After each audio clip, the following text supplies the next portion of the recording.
Hey, Polly, give me a heads up before you go live. 45 seconds.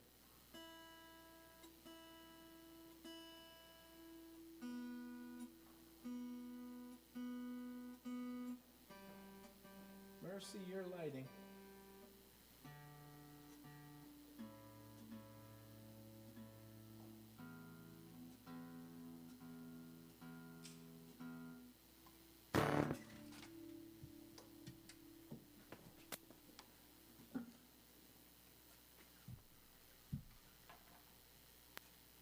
Okay, Polly, are we live?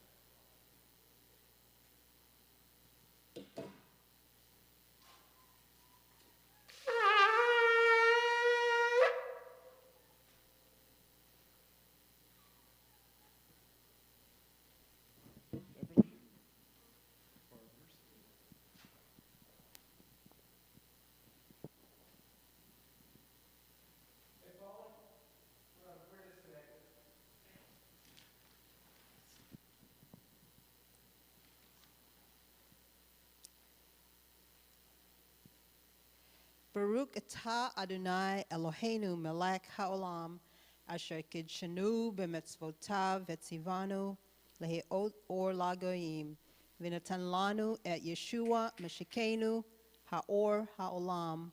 Amen. Blessed art thou, O Lord, our God, King of the universe, who has sanctified us by the commandments and has commanded us to be a light unto the nations and has given us Yeshua the Messiah as the light of the world. Amen.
Baruch atah Adonai Eloheinu melech haolam asher kidshanu b'mitzvotav v'tzivanu.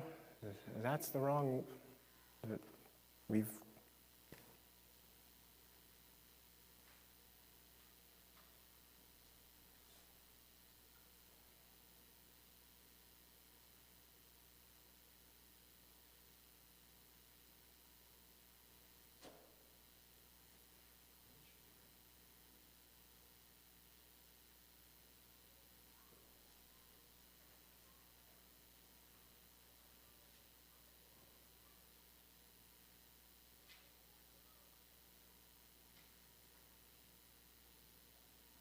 Baruch et Adonai Hamvorach. Baruch Adonai Hamvorach leolam vayed. Baruch Adonai Hamvorach leolam vayed. Baruch atah Adonai Eloheinu melech haolam asher bakar banu mechol ha'amim v'natan lanu et Torato. Baruch atah Adonai noten haTorah. Amen. Bless the Lord, the Blessed One. Blessed is the Lord, the Blessed One, for all eternity. Blessed are you, O Lord our God, King of the universe, who has chosen us from all peoples and given us his Torah. Blessed are you, O Lord, giver of the Torah. Amen.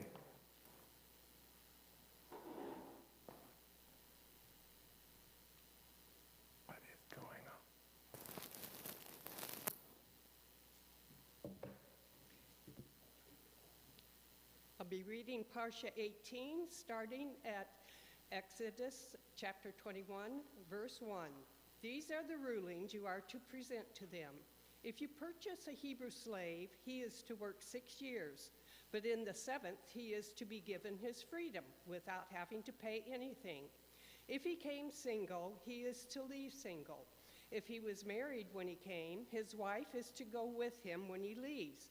But if his master gave him a wife and she bore him sons or daughters, then the wife and her children will belong to her master, and he will leave by himself.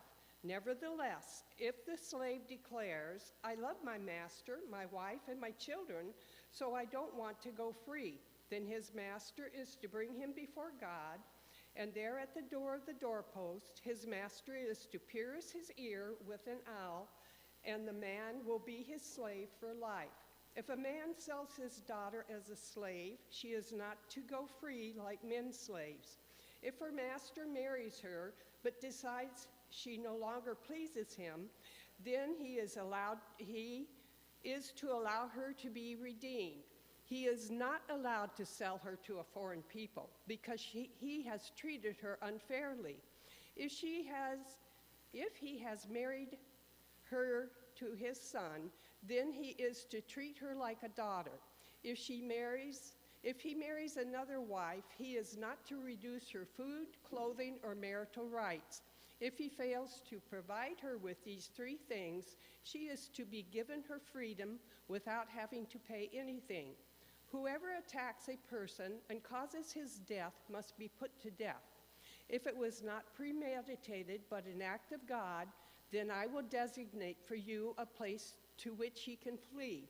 But if someone willfully kills another after deliberately planning, you are to take him even from my altar and put him to death. Whoever attacks his father or his mother must be put to death. Whoever kidnaps someone must be put to death, regardless of whether he has already sold him or the person is found still in his possession. Whoever curses his father or his mother must be put to death. If 2 people fight and one hits the other with a stone or with his fist, and the injured party doesn't die but is confined to his bed, then if he recovers enough to be able to walk around outside, even if with a cane, the attacker will be free of liability, except to compensate him for his loss of time and take responsibility for his care until his recovery is complete. If a person beats his male or female slave with a stick so severely that he dies, he is to be punished, except that if the slave lives for a day or 2, he is not to be punished, since the slave is his property. If people are fighting with each other and happen to hurt a pregnant woman so badly that her unborn child dies, then, even if no other harm follows, he must be fined. He must pay the amount set by the woman's husband and confirmed by judges. But if any harm follows, then you are to give life for life, eye for eye, tooth for tooth, hand for hand, foot for foot, burn for burn, wound for wound, and bruise for bruise. If a person hits his male or female slave's eye and destroys it, he must let him go free in compensation for his eye. If he knocks out his male or female slave's tooth, he must let him go free in compensation for his tooth. If an ox gores a man or a woman to death, the ox is to be stoned and its flesh not eaten, but the owner of the ox will have no further liability. However, if the ox was in the habit of goring in the past, and the owner was warned but did not confine it, so that it ended up killing a man or a woman, then the ox is to be stoned, and its owner, too, is to be put to death. However, a ransom may be imposed on him, and the death penalty will be commuted if he pays the amount imposed. If the ox gores a son or daughter, the same rule applies.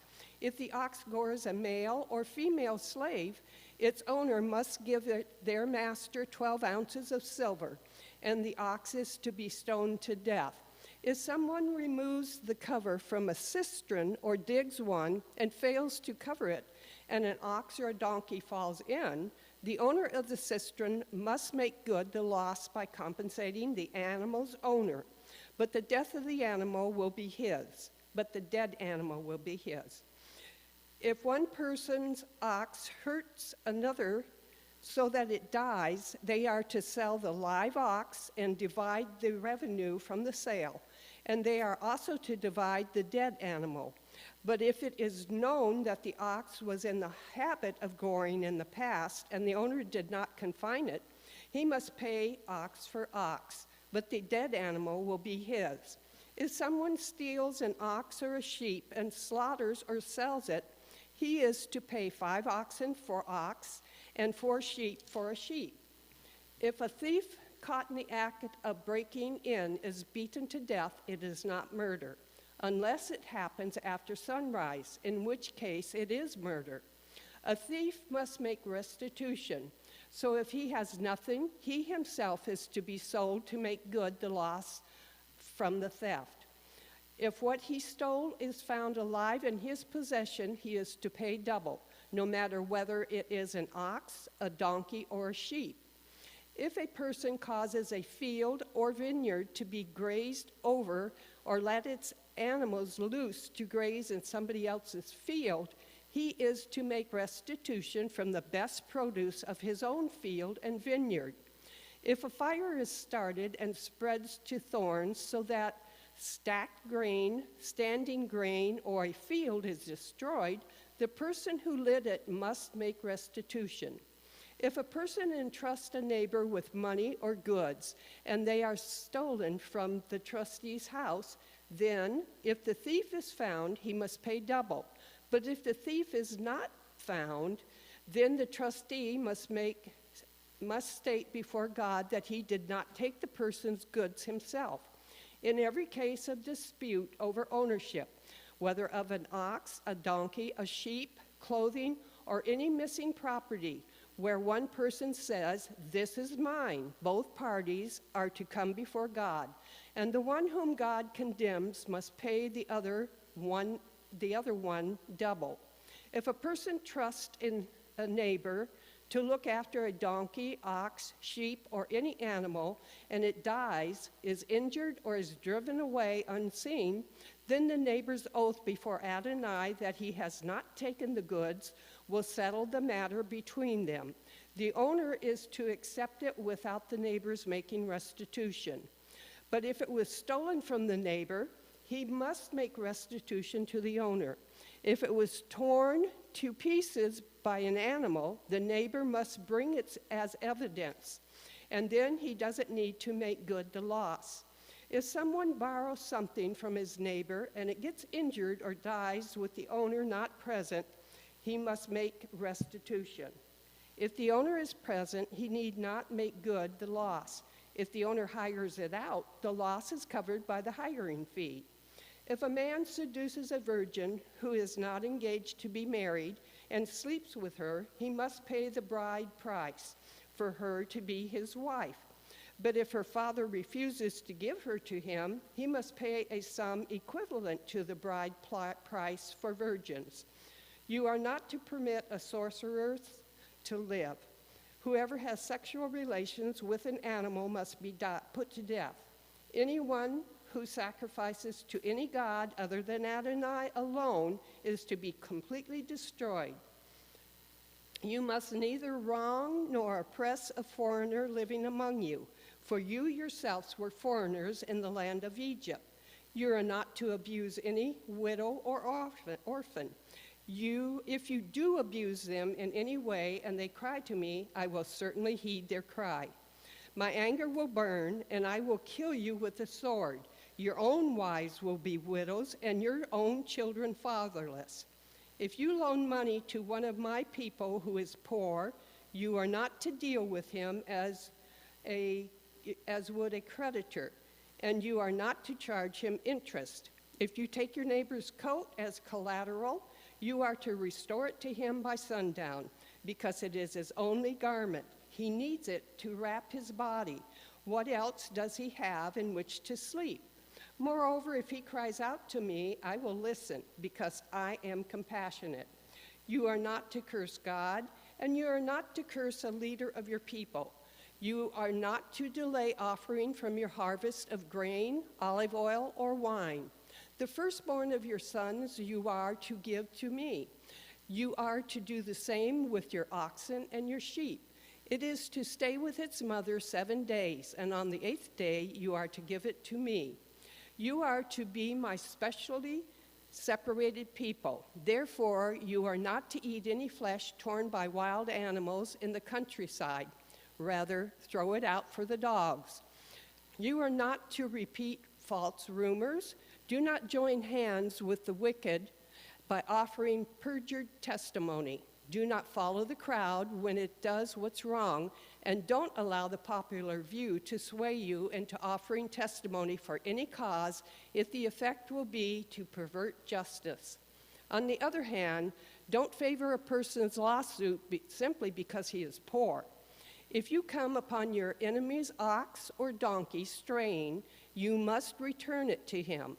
If you see the donkey which belongs to someone who hates you lying down helpless under its load, you are not to pass him by, but to go and help him free it.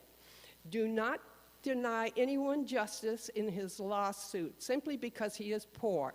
Keep away from fraud, and do not cause the death of the innocent and righteous, for I will not justify the wicked.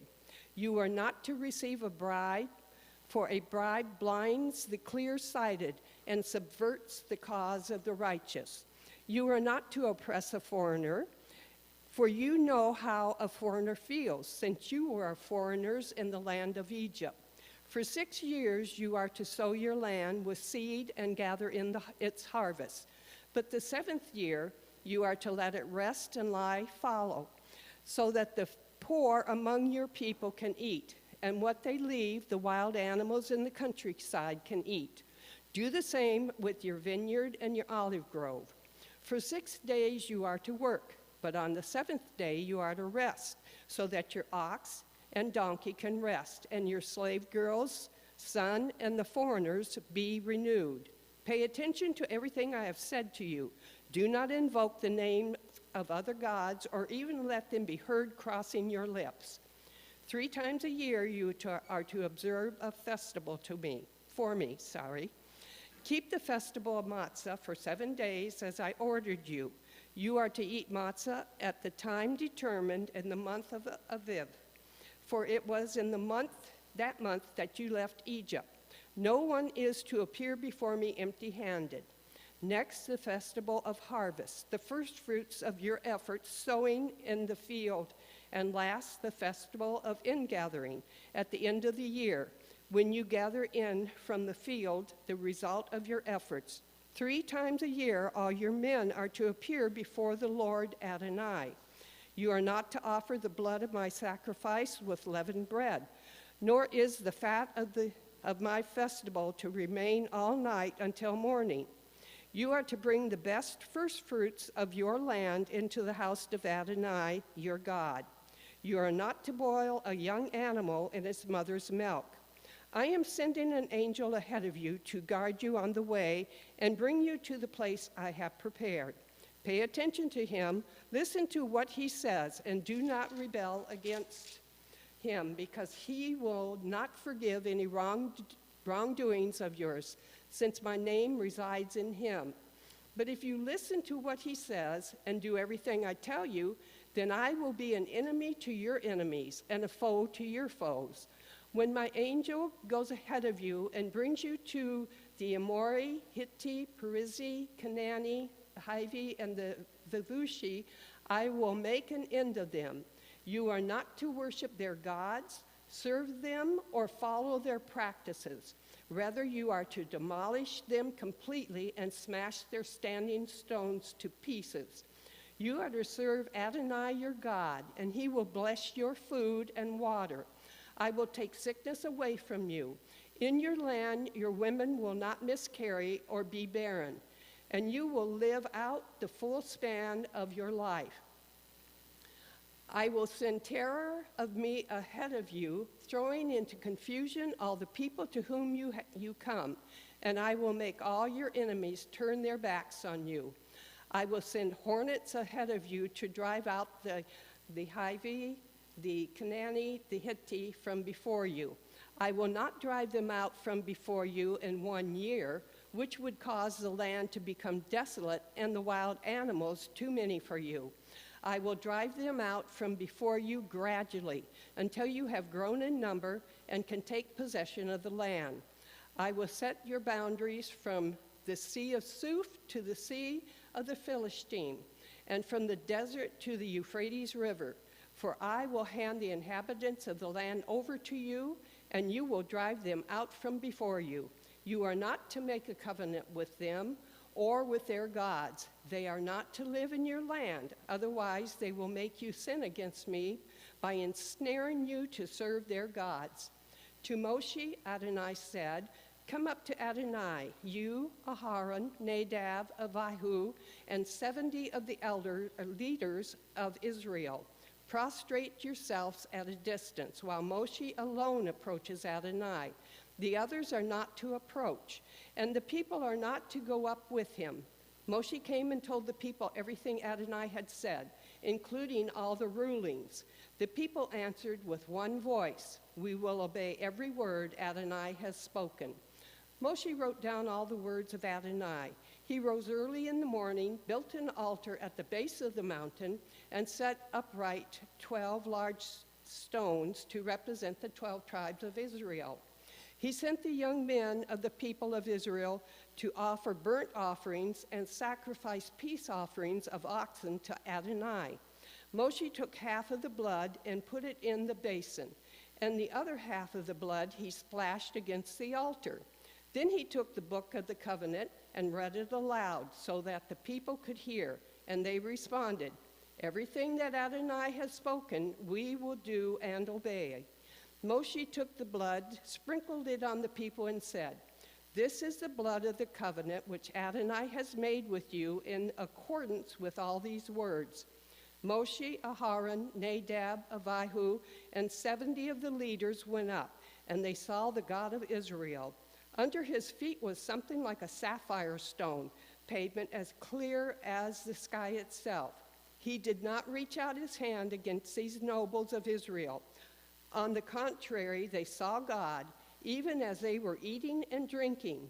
Adonai said to Moshe, come up to me on the mountain and stay there. I will give you the stone tablets with the Torah and the mitzvot I have written on them, so that you can teach them. Moshe got up, also Yehoshua, his servant.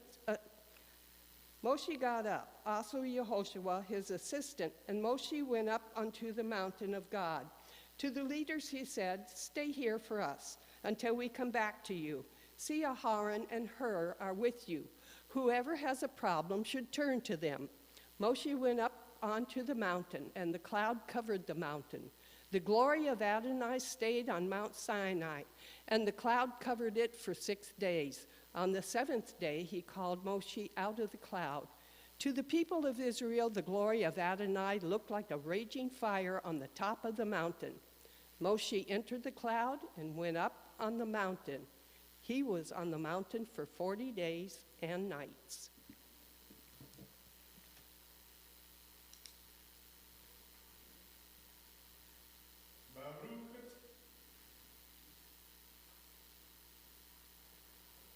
Baruch atah Adonai, Eloheinu melech haolam, asher natan lanu Torah emet, v'chaya olam natan batukenu, Baruch atah Adonai, noten haTorah. Amen. Blessed are you, O Lord our God, King of the universe, who has given us a Torah of truth and has planted eternal life in our midst. Blessed are you, O Lord, giver of the Torah. Amen.